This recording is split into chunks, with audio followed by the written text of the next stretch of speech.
de tratar el proyecto en el recinto.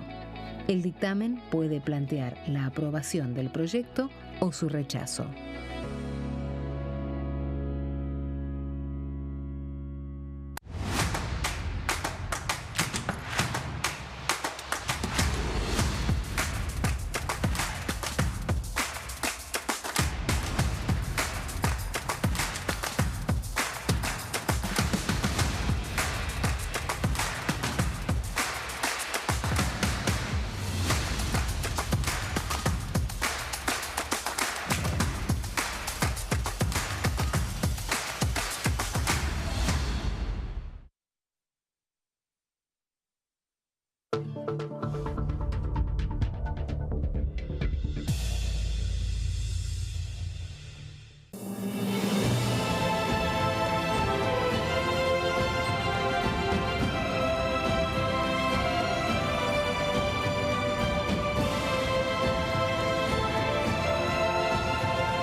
¿Qué tal? ¿Cómo les va? Bienvenidos a La Bancada. Estamos con toda la información del Congreso en una semana donde tuvimos sesión acá en la Cámara de Diputados y todavía nos quedan un poco las ojeras porque terminó concretamente ayer a las 4 de la mañana y quienes están dando vuelta acá estuvieron filmando hasta tarde y después vinieron a Diputados TV, o sea que tienen una semana en donde durmieron poquito. La que no duerme nunca, porque trabaja día y noche, es Verónica Benaín. ¿Cómo le va? ¿Bien? ¿Cómo estás, Mauri? Bueno, ¿Todo bien? nunca, Muy buenas tardes. Sí, poco. Por mí poco. Últimamente poco, pero hoy es viernes, así hoy es viernes. ¿Sabes cómo salgo acá y me voy ¿Dormís a a la acostar? noche? Ya mismo. Ya mismo, en un rato empieza la siesta. Ya. está. No, termino de ver la programación en Diputados TV hasta Amanda. Hasta y Amanda ahí ya y después ya palmo. empieza el fin de semana. No, me quiero quedar pendiente de qué va a pasar la semana que viene. Bueno, algunas novedades ya tenemos. Básicamente una convocatoria para el 9 de septiembre, pero también varias comisiones que van a estar trabajando la semana que viene. Bueno, y Gonza trabaja día, noche y fin de semana, o sea que no sé si sabe qué hora es y qué día es, pero bueno, seguramente está cansado. ¿Cómo le va? Viernes, Hoy viernes, ahí está, me ayuda el reloj. Viernes 13 horas. Exactamente. ¿Cómo anda, Volviste Mauri? a pasos perdidos. ¿Cómo Volví a estás? pasos, bien, todo muy bien. Tipo 7 y cuarto, 8 ya está ahí, los días que hay sesión. Sí, claro. Tremendo. Sí, No Los se lo días- pierde. Gonza no se lo pierde. De tempranito, hay mucho movimiento. Mucho movimiento. Va a ser cosa que llegue alguien antes que vos. Aparte te cruzás a los colegas antes, No, vas aparte charlando. los jefes de bloque van a la reunión de la labor parlamentaria y es un clásico verlo a Gonza. Si no lo ven, piensan que se suspendió. ¿Qué pasó? ¿Se suspendió? ¿No hay quórum? No va a haber quórum, claro. Exactamente. ¿Estás bien? ¿Ya Todo te muy bien, recuperaste? todo muy bien. Sí, recuperado de a poquito, ya llegando con la energía que queda para el viernes. Títulos del día.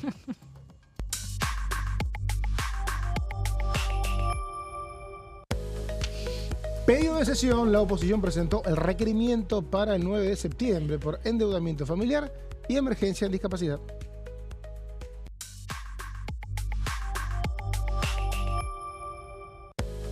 Y sigue la agenda internacional. El presidente de la Cámara de Diputados, Martín Menem, recibió al embajador de India. Argentina e India mantienen una relación estratégica desde 2019 y cuentan con más de 75 años de relaciones políticas.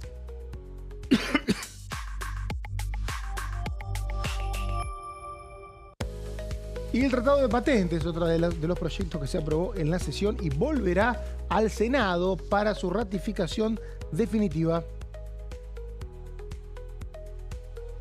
Bueno, decíamos recién en los títulos, hay pedido de sesión ya oficial. Lo habían anunciado el día miércoles, pero el jueves lo oficializaron. 9 de septiembre para las 12 horas.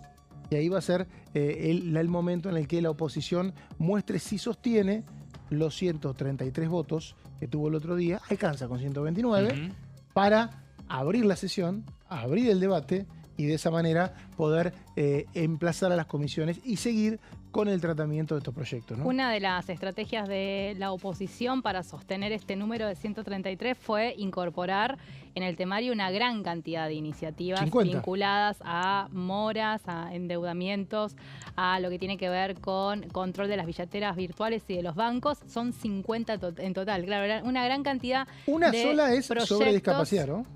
Claro, y una iniciativa específica de Juan Marino que propone la extensión Que firman de la todos los bloques. emergencia de discapacidad. En esa no hay grietas, pero los otros proyectos los tuvieron que incorporar absolutamente todos porque no hay una postura unificada en cuanto a una iniciativa en sí sobre, brindar o en torno a brindar soluciones al endeudamiento familiar. Así que esa es la primera estrategia que han utilizado. La idea en estos 15 días, de aquí al 9 de septiembre, básicamente es que empiecen a ver cada una de los proyectos en dónde, a qué comisiones tiene giro. Hay muchos que coinciden en las mismas comisiones. Por lo general, la comisión principal que tienen el primero de los giros es Finanzas, que hoy preside Pauli. Y por otro lado, la otra comisión que tiene gran cantidad de proyectos es Defensa del Consumidor, que está Yasky. Entonces, tienen que evaluar la cantidad de comisiones a las que tienen giros. Hay proyectos que tienen giro a muchísimas comisiones. Y en ese punto llevar las iniciativas al recinto para pedir los emplazamientos, porque si vos no sabés en qué comisiones está, es muy complicado avanzar en los emplazamientos, ¿no? Sí, va a ser un tema, porque tenés que emplazar a tantas comisiones como haya giros, pero tenés que emplazar a muchas comisiones, salvo que llegues a ese día, si la oposición llega a ese día, aparte de con un quórum, con un acuerdo para decir qué proyecto y qué comisión. Exacto. Entonces emplaza una cantidad de proyectos y después en tal caso lo que hace es juntar un texto común con cualquiera de los expedientes. Esto por si alguien se engancha, sepa que un proyecto, una vez que se empieza a tratar, lo único que no se cambia es el número de expediente. Claro. Todo lo demás lo puede escribir de vuelta. En principio querían al menos poner sobre la mesa del recinto 3 iniciativas. O sea, de toda esta cantidad de proyectos. Me habían dicho que sean, 11. A mí me habían dicho 3. ¿Bajó? El tema, claro. No, capaz que subió, no sé cuándo hablaste vos, cuando hablé yo. No podría chequear eso. Que eran las que son giradas a finanzas y a defensa del consumidor, que eran aproximadamente 11. Y después hay que ver después si coincidan, ¿no? Porque no es lo mismo lo que pretende el Frente de Izquierda que lo que pretende el socialismo, que lo que pretende Unión por la Patria, que lo que pretende algún legislador de alguna otra provincia. Acá en Diputados TV les cuento que vamos a estar repasando cada uno de los 50 proyectos. Sí. Tenemos gente que sabe de este tema, o sea que no tengo que explicar que hay material humano de sobra para ir explicando cada uno. Y un poco lo que decía Vero, día a día viendo las diferencias que hay. Hay algunos que tienen impacto fiscal, por ejemplo lo de la izquierda, que plantean condonaciones. Hay otros que no, que hablan simplemente de aumentar regulaciones y en tal caso de instar a una refinanciación. Y hay otros que hablan de penalidades a las billeteras virtuales y ahí tenés que pasar por legislación penal. Claro. Entonces va a haber un trabajo de acuerdo muy importante estos 15 días y Gonza, lo que me decía antes de empezar, ¿sabés lo que va a pasar estos 15 días? Va a haber poca actividad en comisiones, sobre todo la semana que viene, porque va a haber rosca, ¿no? Sí. De hecho, la semana próxima solamente tenemos una sola comisión de población. Acción social creo que se... Claro, no, pero se pasó. Se pasó finalmente al 8. Claro. Fue un anuncio que iba a hacer, pero se pasó al 8. Va a ser el 8 exactamente, el martes 8, que sería la previa a la posible sesión de la oposición respecto a este tema y a la emergencia en discapacidad. Y la semana próxima se va a estar hablando justamente sobre un tema de viviendas. Se van a invitar a especialistas, así que vamos a estar atentos a ver qué es lo que martes, va a ¿no? 2 de la tarde. El martes a las 2 de la tarde, exactamente. Bien, vamos a hay que ver también qué estrategia va a usar el oficialismo, teniendo en cuenta la avanzada de la oposición en convocar esta sesión, ¿no?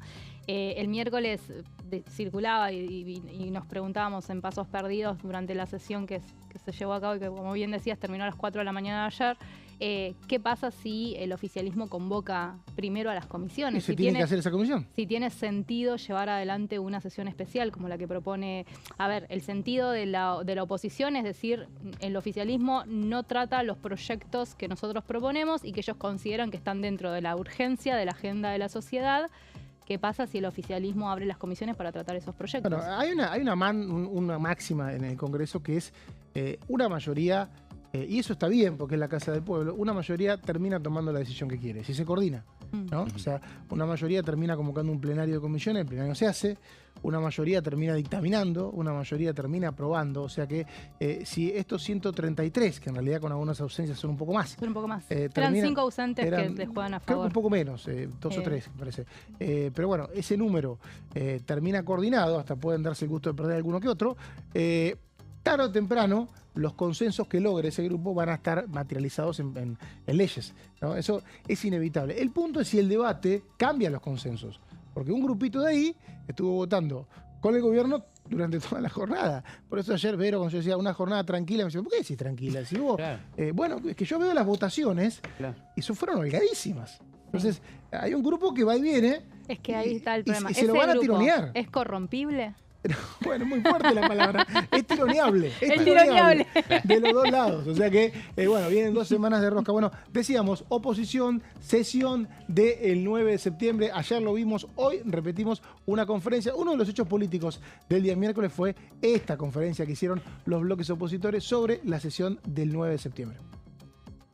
Con todos estos bloques, con diputados, diputadas y con especialistas de los distintos bloques, podamos ir generando los consensos necesarios para que en el momento de que lleguemos a la sesión con quórum y la posibilidad del emplazamiento, ya tengamos una propuesta que hacerle y que presente una solución efectiva a este drama que viven las familias argentinas. Es una estafa. No hay endeudados, hay estafados. Acá, Marcos Galperín y todos los que están detrás de los grandes bancos han conseguido leyes, como las leyes del conocimiento, donde les proveen de todo tipo de beneficios. Esos beneficios impositivos que ellos se llevaron, ese dinero que ellos se quedan y que no llega a donde debería llegar, está siendo utilizado para prestárselos a las familias a tasas usurarias. Acá todo tiene que ser puesto bajo investigación, se deben suspender las ejecuciones, no debe haber una familia más que esté pendiente de si puede llegar a pagar o no, se tiene que investigar todo, se tiene que suspender las ejecuciones, se tiene que terminar la extorsión. Así que desde el PTS, Frente de Izquierda, vamos a seguir peleando. Hoy le negaron la palabra muy violentamente a mi compañero Nicolás del Caño, se ve que el espíritu de Spert sigue vivo en esta Cámara de Diputados, pero no lo vamos a permitir. Caras que habitualmente no vemos juntas, ¿no? Pueden votar juntos, pero uno no las ve juntas y estaban ahí en pasos perdidos. Qué largas se hacen las jornadas. Vos sabés que obviamente todo tiene un trasfondo y está bien que la urgencia es la situación de varias familias en el país, pero también hay una situación preelectoral, ¿no? Y en el 2027 hay elecciones presidenciales. Algunos con esta imagen decían o se preguntaban, ¿eso es una incipiente coalición opositora anti-Milei? Bueno, en los hechos, parlamentariamente sí. Parlamentariamente sí. No sabemos si va a redundar en una opción electoral. Los que somos viejos y tenemos algunas canas, yo tengo pocas, tengo que decirlo. Yo ya tengo varios. Cada año previo a la elección presidencial vimos cómo se armaban las coaliciones que finalmente terminaban yendo a la cancha, ¿no? Le cambiamos en su momento, al frente de todos. Y también, hay que decirlo, en el 2022 estaban 2 personas en el fondo del recinto. También. Se llamaban Javier Milei y Victoria Villarroel. Claro. Que por ahí no se les prestaba atención, pero que todo el tiempo tenían una empatía con una gran parte de la sociedad que no se materializaba en el recinto, porque era todo muy reciente, o un cambio muy abrupto, pero también estaban ahí y de algún modo fueron presagiando lo que se venía. O sea que por ahí es una coalición, por ahí no. Por lo pronto vimos esas caras juntas por primera vez. Vos sos amiga, me decías, de Nicolás Gallardo. Sí, claro. Te digo para que te hagas cargo de lo que viene. A ver, yo lo he visto pocas gran veces. Periodista. Gran persona y gran periodista. Lo he visto pocas veces, sé que es marplatense. Sí, y acá el de señor los pagos de... me contó que conoce al padre, que era periodista deportivo. Sí, claro. Es todavía periodista deportivo de la ciudad de Mar del Plata. Bueno, él está en la Casa Rosada y nos trae un resumen de la semana, que es el siguiente. El gobierno califica como muy positiva la semana legislativa que está terminando, claramente referido con las 2 sesiones que han ocurrido esta semana, tanto en la Cámara de Diputados como en la Cámara de Senadores. En diputados, a partir de la media sanción de la reforma de la Carta Orgánica del Banco Central y los cambios en la Ley de Inocencia Fiscal, ambos proyectos lanzados por el presidente Javier Milei en lo que ha sido esa cadena nacional, avanzando con su agenda de reformas económicas. Claramente que la Casa Rosada entiende que haber avanzado con estas reformas impulsan nuevamente la agenda legislativa, luego de algunos traspiés que había tenido el oficialismo, más aún con determinados volúmenes en cuanto al acompañamiento de los proyectos que ha tenido tanto la reforma de la Carta Orgánica como así también con los cambios en inocencia fiscal. Es decir, no solamente el hecho de haber logrado la media sanción, sino también el fruto de haber tenido acompañamiento de distintos sectores aliados de La Libertad Avanza. Y otro aspecto no menor, el gobierno entiende de que no debe haber una intervención estatal en la situación de la morosidad. Planteo esto porque en ambas cámaras hubo proyectos en este sentido. En diputados hubo un planteo de la oposición para avanzar en el mismo recinto sobre distintas iniciativas.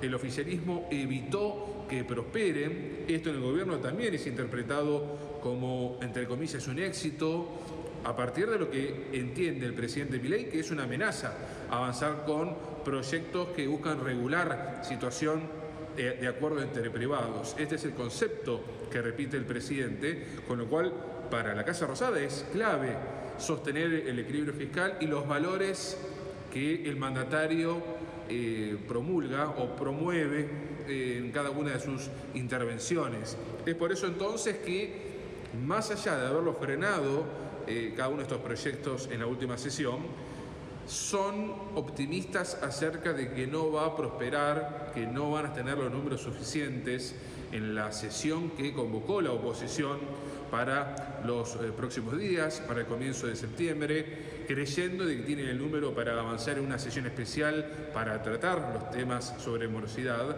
Hablando con distintas fuentes en el gobierno, son optimistas de que esos proyectos no van a tener los consensos suficientes para que prosperen en las dos cámaras. De hecho, me fui anotando los temas porque, hablando con distintas fuentes de gobierno, es importante subrayar cada uno de los planteos que me han hecho a partir de esta semana legislativa. Está claro que saliendo de estos tres temas y yendo a lo ocurrido en el Senado con el avance de los pliegos judiciales, el gobierno celebra que ha obtenido otra vez un acompañamiento importante, incluso del peronismo, en los 67 pliegos judiciales que se han considerado en la última sesión. Esto también ha sido hablado en la mesa política, hablando con esos integrantes. Realmente remarcan de que se ha podido robustecer esta agenda judicial de ocupar las vacantes en el Poder Judicial, un tema que el gobierno ha tenido inconvenientes en avanzar en su momento, que han tenido problemas otros gobiernos y que ahora se está avanzando con una importante celeridad, y esto el gobierno lo toma como uno de los principales objetivos logrados, al menos de manera parcial. En este sentido, hablando con fuentes de gobierno sobre las prioridades que se vienen la próxima semana y durante septiembre también.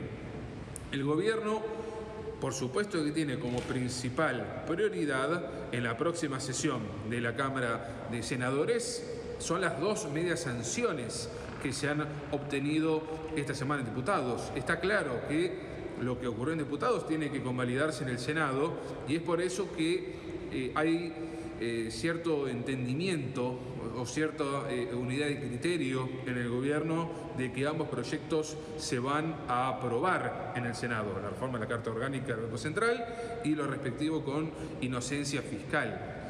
Eso es uno de los temas que, por supuesto, tienen que blindarse para tener esa absoluta seguridad, pero indican de que va en ese sentido, es decir, una suerte distinta a lo que ha ocurrido con la media sanción en propiedad privada, donde claramente los votos en diputados no están. Después, otras prioridades de lo que fui hablando con fuentes oficiales aquí en Casa Rosada. El Super RIGI es uno de los temas que el gobierno quiere tratar en la próxima sesión de la Cámara Alta. El régimen de zonas frías, otro tema que por supuesto genera discusiones, pero el gobierno entiende que el diálogo con los gobernadores es bueno como para avanzar en la próxima sesión, y algo que va a ser todavía más preliminar, pero no menos importante, que es la reforma electoral. El gobierno va a avanzar, acelera con la reforma electoral que estipula la eliminación o quizás suspensión de las elecciones PASO. El gobierno entiende de que en la primera quincena de septiembre, no sé si dictaminar, pero sí volver a debatir este tema. Lo concreto es que todavía los votos no están. Y es por eso que el gobierno igual se envalentona y cree que puede avanzar en comisiones o al menos volver a tratarlo y ya poner fechas, que es lo que más le interesa al gobierno, retomar esta situación que es prioritaria en la agenda de gobierno. Y para cerrar, y todo lo que estamos hablando es parte de las negociaciones, las reuniones con los gobernadores. El gobierno volvió a hablar con gobernadores, incluso con dos de ellos que le ha costado mantener un diálogo. o al menos, cuando digo en diálogo, es avanzar en la agenda legislativa y tener sintonía fina. Uno es el gobernador de Córdoba, Martín Yarlora, el otro es Maximiliano Puyaro de Santa Fe, ambos reunidos este jueves con Diego Santilli. Esto tiene un valor importante. Está claro que hablando de otros temas, infraestructura, lo que ocurre con la situación energética, está claro, pero el gobierno lo intenta capitalizar en una agenda en común, pensando en todos estos temas que venimos hablando, y también, por supuesto, la reunión con el PRO, enmarcado en cuestiones electorales, pero sin lugar a dudas que la agenda legislativa, naturalmente, el gobierno la viene trabajando con el Partido Amarillo. No está claro qué va a ocurrir con la reforma electoral y el apoyo o no del macrismo, pero en el gobierno entienden de que indudablemente este sector aliado va a acompañar. Escuchábamos a Nicolás Gallardo, nuestro compañero desde la Casa Rosada. Ahí se veía la Casa Rosada de fondo con Gallardo contando un poquito lo que pasó esta semana. Y bueno, y una de las cosas que pasó en la Rosada y que hacía mención Nicolás tiene que ver con este encuentro entre gobierno y pro gobierno, pensando ya en las elecciones del 2027 y también en la agenda de este Congreso. Después de la reunión, esto decían. Lo que charlamos bastante fue sobre el día de ayer, que creemos que fue muy positivo. El leyes que absolutamente compartíamos con la Libertad Avanza, y la sesión de ayer, aparte, había sido pedido también por nuestro bloque. Después Fernando planteó el tema de los avances del proceso económico, como estaba de mar, lo que puede contar Fer un poco más, que se interiorizó en el tema. Y después hicimos un repaso de los distritos de todo el país, salvo los 3 que gobernamos y la provincia de Buenos Aires, de cómo están las relaciones entre los otros dirigentes, qué dirigentes tenemos, qué posibilidades tenemos. Así que bueno, eso es lo que básicamente trabajamos, y no sé si me está diciendo. Nosotros tenemos por parte del partido, y nos lo pide Mauricio Macri, la clara misión de agotar todo lo que está a nuestro alcance para blindar el cambio en la Argentina y para de esta manera que no haya un retroceso como ocurrió en el 2019, que no vuelva el kirchnerismo, que no vuelva el populismo, todo eso que tanto daño nos hizo. En ese sentido, lo que decía Cristian recién, el jefe de gabinete nos hizo un repaso de cómo están los avances en la economía, así que nos llevamos una dosis de tranquilidad. Vemos que hay 13 de los 15 indicadores que mide el EMAE que están creciendo. Somos conscientes de que eso es heterogéneo, pero bueno, también buenos datos perspectivas de buenos datos de inflación, de recaudación, así que eso también nos llevó un tiempo importante, porque en el marco de blindar el cambio estamos totalmente conscientes de que la situación económica es importante. Ustedes saben que la posición hoy del PRO es en la PASO, al menos que haya una alternativa mejor, que veamos, que trabajemos más. Hoy por lo menos vamos a esperar a ver qué trata el Senado, pues sin duda la ley todavía no tiene los consensos necesarios del Senado. Pero ratifican la posición del PRO de no eliminarlas. Nosotros dijimos, la PASO no tiene ni todo en contra ni todo a favor, volvemos a señalar. Milei y el presidente Macri han sido resultado de la PASO. También es algo, por otro lado, que tiene un costo, que la población en un año como el año que viene tiene que votar 6 veces, porque a veces hay pasos provinciales, pasos nacionales, elecciones provinciales, todo segunda vuelta, y es cansadora, y que es un gasto elevado para un gobierno que viene haciendo del déficit fiscal una política. Ahí hay responsables políticos para avanzar en la alianza, igual que la provincia de Buenos Aires, que viene en la alianza. Lógicamente hay otros 17 distritos donde tenemos diálogo, integramos alianzas provinciales. Digo, el caso de San Juan para nosotros, el tema de San Luis, el radicalismo, que también tenemos algunos sistemas de alianza. Entonces, todo eso tiene que ver con ir haciendo un repaso de territorio sin definir candidatos. Bueno, que hablaba Cristian Ritondo, hablaba Fernando de Andrés, 2 diputados nacionales. Esa es la sala de periodistas. ¿Qué pasa, Vero? ¿Hay acuerdo o no? Tenemos un dato. Un dato que trascendió ayer, que a partir de la semana del 9 de septiembre empieza a darse el debate de reforma política en el Senado. La idea es, de alguna forma, empezar a convocar a cuadros técnicos para hacer algunas reuniones informativas de cara a poder llegar a un consenso, un acuerdo con los bloques aliados, pero el dato es que empezaría también la semana del 9 de septiembre el debate. Claro, eso habló ayer Patricia Bullrich en la sesión, dijo que iba a comenzar el debate en 2 semanas. Es un debate que ya tuvo una reunión hace por lo menos 2 o 3 meses y que bueno, no hay acuerdo todavía. Mientras no haya acuerdo va a ser simplemente un debate. Se puede hablar más, menos, con expositores, sin expositores, pero va a haber una negociación que veremos cómo termina. Pero se reactiva, porque se reactiva. Estaba planchado. Pausa, así volvemos con más.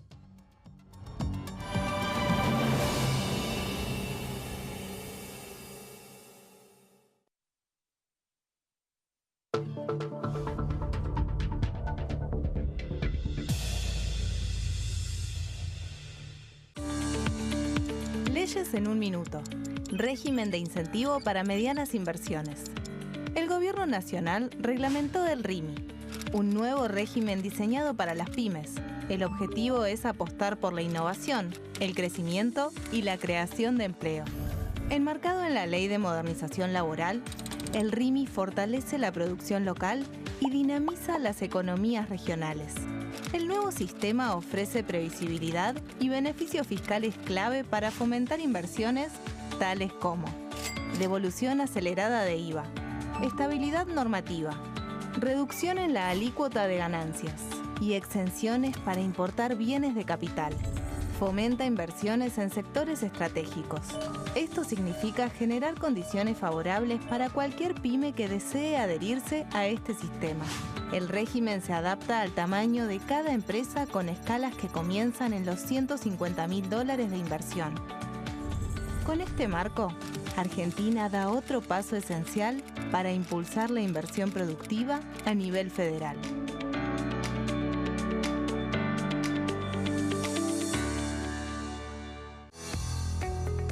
¿Quiénes conforman el Congreso?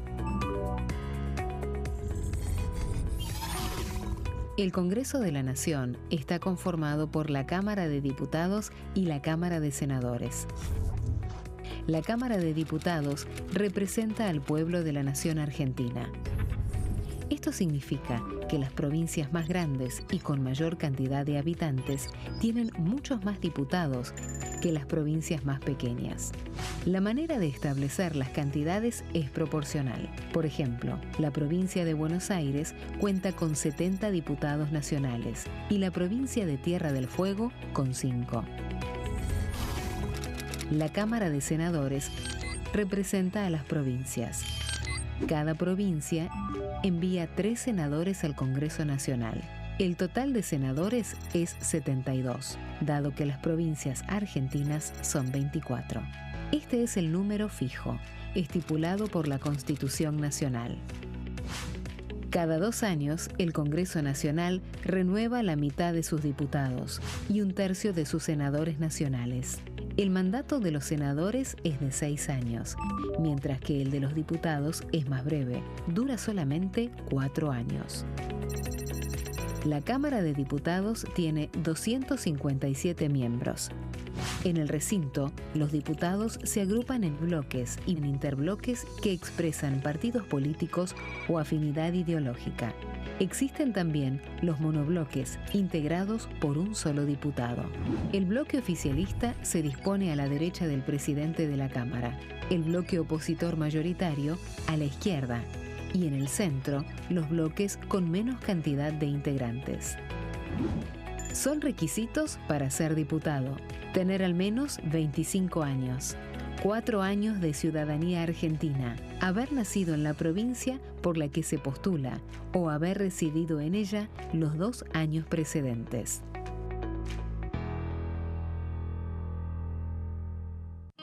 El sarampión es una enfermedad viral altamente contagiosa. Que no juegue con tu hijo. Puede poner en riesgo especialmente a menores de 5 años no vacunados. Ante la aparición de fiebre y manchas rojas en la piel, consulta de inmediato con un médico. La vacuna es la única forma de prevenirlo y es parte del calendario nacional de vacunación. Es segura, gratuita y está disponible en vacunatorios, centros de salud y hospitales públicos del país. Vos ya tenés esta vacuna. Dásela a tus hijos.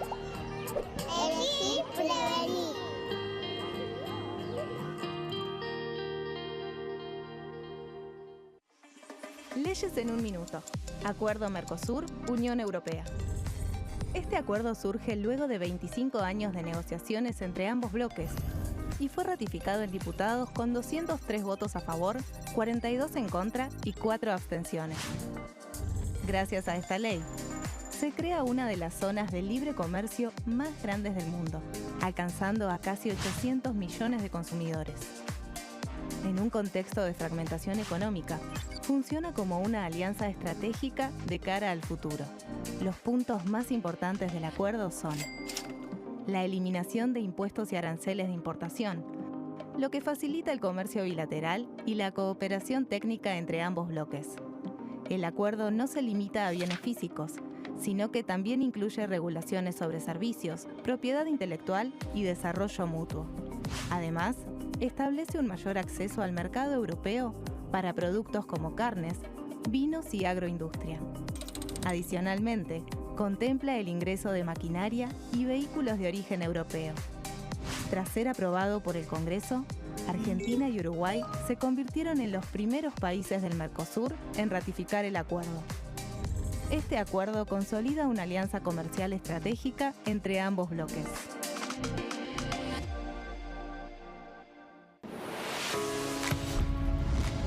¿Cómo funciona el Congreso? Las sesiones son el espacio donde los diputados debaten proyectos de ley para su aprobación, modificación o rechazo. En una misma sesión pueden tratar varios proyectos de ley. Las sesiones ordinarias comienzan el 1 de marzo, cuando el presidente de la Nación inaugura el periodo ante la Asamblea Legislativa, y se extiende hasta el 30 de noviembre. El Poder Ejecutivo puede convocar a sesiones extraordinarias o prorrogar las sesiones ordinarias. La sesión es dirigida por el presidente de la Cámara de Diputados, que administra el uso de la palabra y las distintas instancias del funcionamiento.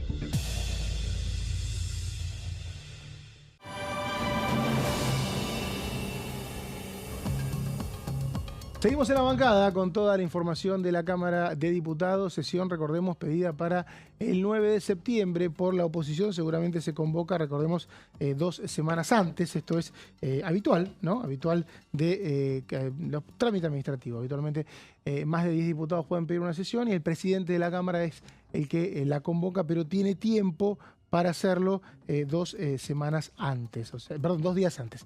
O sea que esa semana vamos a tener la convocatoria. Tuvimos, sí, mucha actividad internacional, habitual en este año, un año de muchas visitas de embajadores y ni más ni menos que el embajador de India en Argentina estuvo reunido con el presidente de la Cámara de Diputados, Martin Menem, una reunión que se realizó aquí en la Cámara Baja, en el Palacio, y que tuvo como protagonistas a varios referentes de diferentes bloques, y en el marco de lo que se conoce como diplomacia parlamentaria, o sea, la posibilidad que tienen los congresos de interactuar con otros países, y en este caso, como decíamos, quien estuvo en el Salón de Honor del Palacio Legislativo es el embajador de la República de India en Argentina, Ajenaksh Kumar, una audiencia bilateral con el presidente de la Cámara de Diputados, Martin Menem, en donde destacaron que la relación estratégica desde 2019 tiene mecanismos de diálogo político con más de 75 años de relaciones diplomáticas. El embajador destacó el intercambio comercial, que en 2025 tuvo un comercio bilateral de bienes por 6.900 millones de pesos y exportaciones argentinas de 5.470 millones, no de pesos, mejor dicho, de dólares, y importaciones que hizo este país a India por 1.400. O sea que Argentina tiene un saldo favorable en el comercio bilateral de más de 4.000 millones de dólares. Esto es importante, obviamente, para el país. Turismo y conectividad son las mayores fuentes de intercambio y también bajo el régimen aplicable cuentan con una visa válida, destacaron ambos funcionarios, vigente para el ingreso a los Estados Unidos. Martín Menem expresó el deseo de contar con vuelos directos entre Argentina e India y finalmente se habló de oportunidades de cooperación, energía nuclear, renovables, infraestructura ferroviaria, industria, tecnología y el sector espacial. Visita entonces del embajador de India en Argentina, reunido con el presidente de la Cámara de Diputados, Martín Menem. Otra visita también tiene que ver con Japón, y ni más ni menos que el vicepresidente de la Asamblea de Japón estuvo en el país en el marco de una delegación de la Cámara de Representantes de Japón. Escuchen esto, viajó al país porque supo que acá se iba a crear el Grupo Parlamentario de Amistad. Que sabemos que existen grupos parlamentarios de amistad con todos los países. En este caso, la Asamblea de Japón quiso tener legisladores presentes y luego obviamente tuvieron una reunión bilateral con el presidente de la Cámara de Diputados, Martín Menem. Estamos hablando del vicepresidente de la Cámara de Representantes, Keiichi Ishii, el honorable diputado, Takayuki Oshiai, y el embajador de Japón en la República Argentina, Osino Yokitaka. Estos son los integrantes de la delegación de Japón. Y la tengo que ver riéndose porque Ishii es el nombre de un conocido intendente de José C. Paz. Hoy es senador. Sí, hoy es senador nuevamente. Y bueno, siempre se dijo que era descendencia de Japón. Sí, recordemos que el grupo de amistad con Japón lo preside la diputada María Cecilia Ibáñez, quien dijo que es un honor asumir la presidencia del grupo parlamentario, un ámbito concebido para fortalecer vínculos bilaterales, ¿no? También estuvieron representantes de todos los partidos políticos como Blanca Osuna de Unión por la Patria, Yamile Tomassoni de Libertad Avanza, Álvaro Martínez de la Libertad Avanza y Luis Basterra de Unión por la Patria. Grupo de amistad con Japón, conformado con representantes de la Asamblea de Japón. Bueno, y veíamos también que uno de los temas que se aprobó ayer de madrugada, 2 de la mañana, 1:30 más o menos, tratado de patentes. Esto tiene que ver con algo que siempre nos cuesta explicar, pero los tratados internacionales se envían y no vencen. O sea, a la espera de que una mayoría del Congreso decida tomarlo. Por eso cuando se tratan y se aprueban, habitualmente por unanimidad, otras veces alguna disidencia, pero en este caso el tratado fue firmado en 1993, en el 98 se aprobó en el Senado y recién, sí, ayer a la madrugada, la Cámara de Diputados lo aprobó, pero todavía tiene que tener una revisión en el Senado. Estamos hablando del Tratado de Patentes y Vero se estudió absolutamente todo y nos va a contar. Bueno, el tratado en realidad se firmó en el año 70, en Argentina, Washington, digo, claro. En Washington, ¿no? Y tuvo varias enmiendas en los distintos años. La última fue en el año 2001, según lo que explicó la miembro informante, que fue la diputada Juliana Santillán, que es la presidenta de la Comisión de Relaciones Exteriores. Tuvo un acompañamiento bastante importante, igual este proyecto, bueno, o este tratado, que vuelve con modificaciones al Senado de la Nación, 147 votos positivos, 93 negativos. Entre no te quiero contradecir, pero para hacer un tratado tuvo poco apoyo. No, puede ser, suelen sí. ser unánimes. De hecho, salió por unanimidad en su momento en el Senado, ¿no? Vos fuiste ahí en el 98. En el 98. Estaba empezando la secundaria. Mirá. Y acá el señor, ¿cuánto tenías ahí? 4 años. 4 años. Ahí claro, tendría 12 años, 13 años, pero bueno. La Libertad Avanza, el radicalismo, el PRO, Provincias Unidas, los catamarqueños, los misioneros, el MIT, el diputado por Santa Cruz, Producción y Trabajo, y los tucumanos acompañaron con el voto, y eso engloba los 147 votos positivos. negativos, Unión por la Patria y los diputados del Frente de Izquierda. Como decíamos, el texto tuvo modificaciones y vuelve al Senado de la Nación. Ahí contábamos, ¿no?, que tuvo su sanción en la Cámara de Origen en el año 98, pero permaneció vigente durante todos estos años sin haberse tratado en la Cámara de Diputados, y finalmente esta madrugada del jueves se terminó de poder darle una sanción, pero queda pendiente todavía que el Senado tome las modificaciones que se le hicieron, que ahora se las voy a contar, para poder ya convertirlo en ley. Santillán decía que dejaba en claro en su exposición que es un tratado que no viene a crear patentes, que no viene a modificarlas, y que en este sentido no limita en absoluto el tema de la soberanía de los estados, ¿no? Porque en estas cuestiones se da un debate siempre entre oficialismo y oposición sobre respecto a la soberanía de las diferentes cuestiones de nuestro país. Ella resaltaba que viene a simplificar los procedimientos y que está apuntado a científicos, emprendedores locales, y que básicamente lo que hace este tratado es reducir los costos, los tiempos administrativos para proteger en el exterior lo que tiene que ver con las invenciones argentinas. Hubo modificaciones, te decía. Esta es la postura, la defensa, ¿no?, del oficialismo, de los que acompañaron el proyecto. Hubo modificaciones que fueron pedidas básicamente por farmacéuticos que alertaron que como estaba escrito el articulado, lo que podía hacer es facilitar a las multinacionales que entiendan las patentes de los medicamentos ya existentes, y que eso retrasaría la salida de genéricos y arancelaria de la salud pública en Argentina. Entonces, básicamente... Tenía que ver con informes preliminares. Sí. Ellos consideraban que si hay informes preliminares que se hacen en otras oficinas de otros países, como Argentina no tiene estructura para hacerlos, esa información podía ser utilizada en su contra. Sí, en realidad, como dice la placa, lo que se hace es pedir que el capítulo 2 se incorpore esa reserva, ¿no? O sea, la reserva significa que ese capítulo no se aplica. Claro. Eso sería una reserva. Exactamente.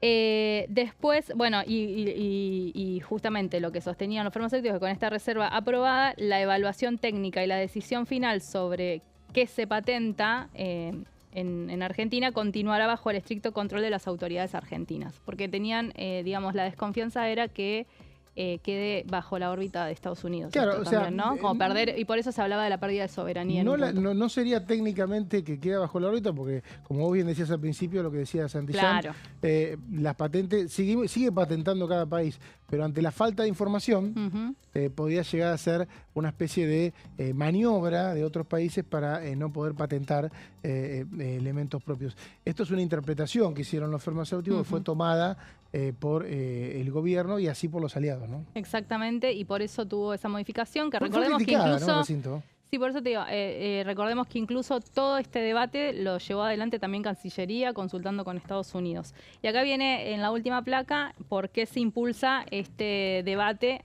después de casi 30 años de estar, digamos, durmiendo en el Senado de la Nación. Responde a los compromisos asumidos del gobierno Javier Milei cuando firma un tratado de comercio con Estados Unidos. Y en ese sentido, lo que establece Estados Unidos es que se avance con este tratado que había quedado pendiente. Lo deberían haber resuelto en abril. Se extendió bastante el plazo por estas cuestiones y estos pedidos que se hacían desde Argentina y que se negociaron con Estados Unidos, pero bueno, finalmente salió a la madrugada del día de ayer. La oposición, ¿qué dijo respecto a todo esto, ¿no? La oposición, sobre todo Unión por la Patria, dijo que... Es una concesión unilateral solamente de Estados Unidos, para Estados Unidos, en un marco donde a Donald Trump le están exigiendo justamente que la justicia de Estados Unidos que pare con la guerra arancelaria en los distintos aspectos. Y además, dice el peronismo también dijo que la reciprocidad del pacto no es tal como la está vendiendo el oficialismo, la está instalando el oficialismo, sino que hay una estrategia justamente de darle algo que quiere Estados Unidos, pero que Argentina en realidad no le modificarían nada en ese punto. Y también dijo que, justamente yo les decía que está apuntado a científicos y también a emprendedores locales. Sacó una crítica específica de Santiago Cafiero, que básicamente dijo que todos estos países que adhirieron, porque Santillana mencionó que son 158 estados partes, el último que se incorporó en esta adhesión fue Uruguay el año pasado. Hablando casi todo, ¿no? Porque los países más o menos siempre rondan los 200. Exactamente. O sea que... Y Cafiero dijo que la mayoría de estos países invierten en ciencia y tecnología y que justamente es una contradicción con el gobierno que está desfinanciando, según las palabras de Santiago Cafiero en el recinto. Esto fue todo el debate, ¿no? Las dos posturas. Las dos posturas, sí. Básicamente. Concretamente en la práctica, según lo que yo entendí, con el tratado, vos lo que te habilitaría es que si vos tenés una patente, no necesitas hacer un trámite interno en otro país para que te habiliten la patente, que en muchos casos incluye traductor. Entonces, vos podés usar la información que ya tiene tu país a partir del tratado y pedir la certificación de la patente. No tenés que iniciar el trámite de patente de nuevo. Lo mismo con los 159 países y Argentina. Ferraro hizo alguna exposición en el recinto y habló de que hay varios organismos en Argentina a los que todavía no se le aprobaron las patentes. Claro, sí, muchas universidades, inclusive. En universidades específicamente, Bueno, perfecto. Gracias, Vero, por el detalle. Una de las diputadas que estuvo hablando después de la sesión fue Lorena Villaverde de Unión por la Patria, y esto, de La Libertad Avanza, y esto decía. A mí me interpela personalmente y muy especialmente, que es la Ley Joaquín. Cuando uno habla de este tipo de proyectos, ¿a quién no puede interpelarlo, no? Yo recuerdo hace unos años en San Antonio Este, tuvimos las desgracias de que un adolescente de 16 años, Matías Gutiérrez, le dijo a la madre que se iba a jugar al fútbol, se iba a jugar a la pelota. Nada más sano para un chico y para una madre sentir que su hijo está en el club. Bueno, ¿qué sucedió? No volvió. Se murió cuando se agarró del alambrado de la cancha y se electrocutó. Ese motivo fue el que a mí básicamente me fomentó y me motivó, valga la redundancia, a asumir como presidente del Club Las Grutas una vez que los vecinos me vinieron a solicitar esto. Y yo digo, este tipo de proyectos no es solamente una formalidad, ¿sí? Es la diferencia entre prevenir antes y no llegar demasiado tarde. Y los otros proyectos de los que venimos hablando tienen que ver con esas necesidades institucionales y federales, también culturales, porque le dan una impronta de visibilizar una producción que es muy importante para las economías regionales. En el caso de reconocer una identidad, ¿sí? Como el teatro en la ciudad de Buenos Aires, y también, ¿por qué no?, en el caso de actividades turísticas que son muy importantes para seguir fomentando la actividad económica local. Así que por eso digo que esas son los que acercan mucho a la ciudadanía. Comentaba ahí la diputada y varios de los que hablaron en estos días sobre el último tema que tiene que ver con la Ley Joaquín, el último tema que se aprobó ayer en la madrugada y nos prometió ayer Gonzalo, yo voy a estudiar todo el tema y lo voy a pasar en placas. O sea tipo de palabra. Sí, claro. Tipo de palabra. Ley Joaquín. ¿Qué se trata? A ver. Bueno, Mauri, vamos a hablar de este proyecto entonces de la Ley Joaquín, que tuvo media sanción en esta sesión maratónica que hemos tenido esta semana, precisamente el miércoles, que obtuvo 220 votos afirmativos. Este número claramente que podría haber sido aún mayor, entiendo, y entendemos, ¿no? Respecto a que ustedes lo dijeron, fue el último tema. Cuando se vota un último tema que se sabe que va a tener consenso y que no va a tener ninguna problemática en su aprobación, posiblemente, ¿qué pasa? Bueno, que haya muchas ausencias. Por eso estamos hablando de un número de 220 votos afirmativos y no de un número mucho más importante. En este caso, la votación y el momento en el cual se aprobó se dio en presencia de Serena Campos, Lobos y Adrián Gatto, en este caso los padres de Joaquín. Estefano Gatto, recordemos, estaban en el palco, los padres de Joaquín, que tenía 12 años. Bueno, este proyecto lógicamente irá al Senado. ¿Dónde fue esto? ¿En qué localidad fue? Esto fue en Junín de los Andes, en Neuquén. Esto sucedió el 3 de enero de este año, en un campamento. Hace poco, claro. Sí, entiendo que era un campamento de un gremio, un complejo de un gremio, donde justamente fueron de campamento con los compañeros, y en donde este chico Joaquín Estefano Gatto, de 12 años, estaba jugando al fútbol y el arco se cayó y lo impactó en el tórax, provocándole aplastamiento de pulmones y del corazón, por lo cual entiendo que sufrió un paro cardíaco, heridas internas graves, aplastamiento de pulmón y corazón, perdió mucha sangre y le dio entró en paro cardiorrespiratorio. Lo quería decir con precisión, lógicamente con el respeto que es impactante que se apruebe la ley teniendo en cuenta que el caso fue reciente, ¿no? Sí, fue reciente. Se ve que tuvo mucho empuje en las comisiones, porque a veces hay años esperando una ley. Avanzó en la provincia de Buenos Aires. Claro. También avanzó. Pero no fue en la provincia de Buenos Aires. No, pero hubo diputados que la tomaron y avanzaron en la provincia. Y en Neuquén, imagino, algo debe haber ocurrido. Sí, acá está la cuestión. A ver, Joaquín Estefano Gato y su familia, sus padres viven en Ramos Mejía, que es provincia de Buenos Aires, y esto sucedió en Neuquén. Pero el empuje... Claro, porque estaban en un campamento en Neuquén, entiendo. Claro, entonces entiendo que ¿por qué avanzó antes en provincia de Buenos Aires? Bueno, porque la familia es de provincia de Buenos Aires y entiendo que a partir de que ocurrió esto, lamentablemente, con todo lo que esto conlleva, el vuelo rápidamente de la madre teniendo que viajar a Neuquén porque le habían avisado que su hijo había sufrido un accidente, generó también una movida muy importante de conciencia para que no pasen otros casos, en este caso con todo el dolor que debe ser totalmente inexplicable. Lo tomó mucho la diputada Monzó. La diputada Monzón. Rosana Monzón. Sí, claro, ella en su momento, yo recuerdo que les hicimos una nota en Crónica a los padres a principio de año cuando sucedió esto y ellos comentaban que en el Congreso lo estaban hablando con ella. Luciana Potenza, de Unión por la Patria, es la diputada que presentó exactamente este proyecto. Justamente, ella siendo de La Matanza, la familia siendo oriunda de La Matanza. ¿Qué va a cambiar ahora?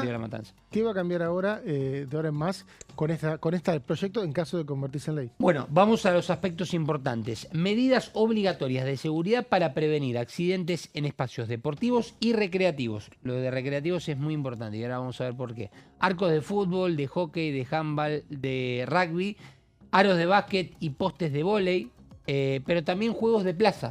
De plazas públicas y privadas, o juegos en realidad de plazas que se encuentren en lugares privados. Esto apunta a la correcta instalación, sujeción, anclaje y mantenimiento de los elementos deportivos y recreativos con un peso, como les comentaba ayer, con un peso mayor a los 20 kilogramos a la superficie en la que se encuentran instalados, a lo que habitualmente vamos a cualquier club, a cualquier lugar recreativo. ¿Dónde tiene que estar ese peso? A ver, dame la explicación arquitectónica. Y por ejemplo, si yo pongo un arco, el arco vos tenés los 3 palos, el horizontal y los 2 verticales, y abajo hay una base que completa como el cuadrado, un fierro más abajo, que sería como en horizontal, paralelo a lo que sería básicamente los palos verticales. Y después ahí en esos fierros que apoyan contra la superficie, digamos, acá está el palo. Eso no puede estar no puede quedar en el aire. No puede quedar en el aire. Lo que se utiliza acá, generalmente en los clubes, es armar un hueco en la misma superficie con palos que sobresalen de los palos, entonces se encajan. Pero, ¿qué pasa? A veces esos encajes se tapan por la propia suciedad. Lo que se tiende a utilizar es una soga en la red contra un palo que está detrás u otro arco inclusive que está detrás. El tema es que acá tiene que haber justamente un anclaje con lo que puede ser un ladrillo, con lo que puede ser alguna figura mayor a los 20 kilogramos que retenga. Ustedes son varoncitos, ¿no? Yo tengo hermanos varones de... No, yo, mira, hermanos fútbol de salón histórico. Ahí está. Patagonia. Que les encanta... No, a los hombres generalmente les encanta ir y colgarse de lo que es el travesaño, ¿no? Es cierto. El fútbol de salón es más común, les encanta ir a hacer cerca. eso y justamente para que cuando los pibes se cuelguen, el arco no puede quedar en el aire, porque el arco se te da vuelta, que es la tragedia, ¿no? Claro. La idea es esa, que tenga eso en realidad debería estar así controlado. Totalmente. Es increíble. Y además hay un tema, porque en esto de colgarse de los arcos, sobre todo en los arcos de hockey, cuando se inclina para adelante, ahí viene la cuestión. Bueno, los protectores también acolchonados para columnas, paredes y postes, que esto la verdad ni tendría que estar, tendría que ser algo ya habitual, pero después puede haber sanciones también para los clubes en este caso. El primer relevamiento nacional realizado por los médicos pediatras Carlos Beltramino y Jessica Sforza de Santa Fe ambos, dio que en los últimos 15 años, y esto también son datos que están en los argumentos del proyecto con algunos detenimientos, al menos 19 niños y adolescentes sufrieron traumatismos muy graves por la caída de arcos deportivos. 12 de ellos murieron. Acá está la estadística fuerte de los últimos años para un tema en el cual hay que tener mucha conciencia y sobre todo el cumplimiento de las entidades deportivas. Gracias, Gonza, por la placa y por esta hora. Gracias, Vero, también. Nosotros nos vamos. Buen fin de semana. Volvemos acá el lunes a las 13 en La Bancada, como siempre. Gracias por estar.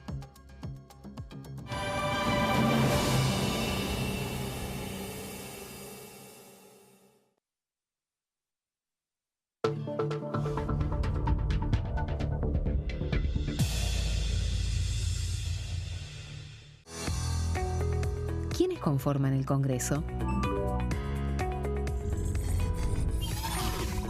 El Congreso de la Nación está conformado por la Cámara de Diputados y la Cámara de Senadores. La Cámara de Diputados representa al pueblo de la nación argentina. Esto significa que las provincias más grandes y con mayor cantidad de habitantes tienen muchos más diputados que las provincias más pequeñas. La manera de establecer las cantidades es proporcional. Por ejemplo, la provincia de Buenos Aires cuenta con 70 diputados nacionales y la provincia de Tierra del Fuego con 5. La Cámara de Senadores representa a las provincias. Cada provincia envía 3 senadores